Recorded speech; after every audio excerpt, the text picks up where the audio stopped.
मेरा लाल पड़ गया। एक दरवाजे के सामने से निकला, ऊंचा चबूतरा तख्त पड़ा था। तख्त पर एक श्रीमान जी बैठे, मूछें ऐंठ रहे थे बैठे। उसने विचार किया किसी भले आदमी का दरवाजा, यहाँ पानी मिलेगा। हिम्मत बांध के चबूतरे पर चढ़ गया। बोला दादाजी प्यास से दम घुट रहा है, पानी पिला दो। उस व्यक्ति ने उसकी तरफ देखा घूर करके और आंख लाल करके बोला हम तुम्हें पानी वाले पिलाने वाले दिखाई दे रहे, हमारे कोई काम नहीं, पानी पिलाने को बैठे। बेचारा चुप हो गया, मरता क्या करता। 2 मिनट के बाद फिर बोला बाबूजी प्यास से दम घुट रही है, पानी पिला दो। बोले बैठ जाओ। उसे बड़ी तसल्ली हुई, पानी मिलेगा। लेकिन जब 2-4 मिनट और हो गए तो बोला बाबूजी पानी पिला दो। बोले मैंने कहा ना कोई आदमी आ जाए पानी पिलवा दूंगा, आदमी आ जाए कोई। प्यासा व्यक्ति हाथ जोड़ के बोला बाबूजी 1 मिनट के लिए तुम ही आदमी हो जाओ, फिर जो हो सोई बने रही। आदमी का चोला होता पर आदमी बनना पड़ता है। आदमी तो किसी किसी में है। परीक्षित कहता है 7 दिन का वक्त मिला है, तुम मानव बन के जी, इंसान बन के। देवी तुम्हें भी साल ले चलता, लेकिन बच्चे बिल्कुल अकेले पड़ जाएंगे, इसलिए तुम पुत्रों की देख रेख करो। और मैं चला। परीक्षित ने एक धोती बीच से आधी आधी फाड़ी,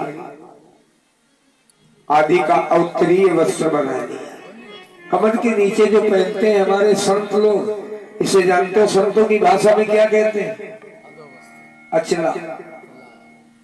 अचला है ना, अचला का मतलब अब चलेगा नहीं, अचल। अभी तक चलता ना, वो चलता रहा, अब नहीं, अब अचल, इसलिए अचला धारण कर लिया। अब चला चली नहीं होती, अब तो अचल। और आधी धोती हो गई।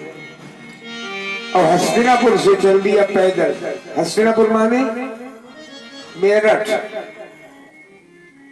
मेरठ से चला, एक एक जनपद पार करते करते मुजफ्फरनगर से जब 40 किलोमीटर उत्तर में निकल गया परीक्षित, तो कल कल निनाद करती मां गंगा का दर्शन। यही भाड़ी सुनो। परीक्षित गंगा के किनारे पहुंचा तो परीक्षित की नजर पड़ी तो वहां ऋषि लोग बैठे हैं। ऐसे वैसे ऋषि नहीं बैठे। भृगु वशिष्ठ च्यवनश्य गौतमो मेधातिथिर् देवल देवरात रामस्तथा गाधिसुतस्य साल्को मृकुंड पीत्रा जिज पीपला। सुखदेव जी के बाबा भी बैठे हुए, पराशर।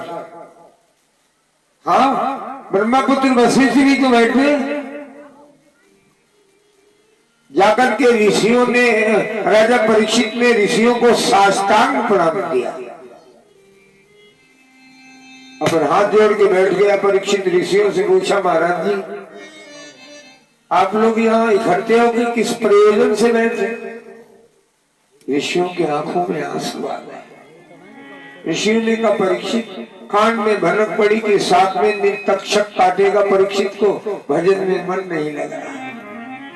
हम लोग इकट्ठे होकर विचार विमर्श कर रहे हैं कि राजा परीक्षित के कल्याण के लिए कोई अनुष्ठान किया जाए। ये समझ में नहीं आ रहा क्या अनुष्ठान करें। दुर्गा सप्तशती का पाठ करें तो उसके लिए भी 9 दिन चाहिए। महामृत्युंजय का जप करें तो कम से कम 21 दिन चाहिए। यहाँ तो 7 ही दिन का समझ में नहीं आ रहा क्या करें। ऐसे राजा होते थे जिनके कल्याण की चिंता संतों को होती थी। क्यों? क्योंकि राजा भी तो संत सेवी हुआ करते थे। तब तक एकाएक उत्तर दिशा में प्रकाश हुआ। ऋषियों की नजर गई। ऋषियों ने कहा परीक्षित तुम बड़े भाग्यवान, चंद्रमा पूरब में निकलता था तो उत्तर में उदय हुआ। प्रकाश का चंद्रमा पूरब में निकलता, लेकिन आज तो उत्तर में ज्ञान का चंद्रोदय हुआ। और ऋषियों ने नजर डाली तो कौन आ रहा है? तत्रायो खोजस वर्षिकस्तद व्यासात्मजो ज्ञान महादिचंद्रमा कथावसाने निज लाभ पूर्णा प्रेमना पठन भागवत शनै शनै। व्यास जी के इकलौते पुत्र भगवान सुखदेव जी, जिनकी 16 वर्ष की उम्र है, काली घुंघराली अलकावली, बड़े बड़े नेत्र, श्यामला स्वरूप, ललाट पर तपस्या का तेज, लाल लाल बिंबा बने ओठ और ओठों पर मंद मंद मुस्कुराहट, और अपने पिता व्यास से भागवत पढ़ करके अपने जीवन का निजी लाभ समझ करके प्रेमना पठन भागवत शनै शनै प्रेम पूर्वक धीरे धीरे भागवत गुनगुनाते आए।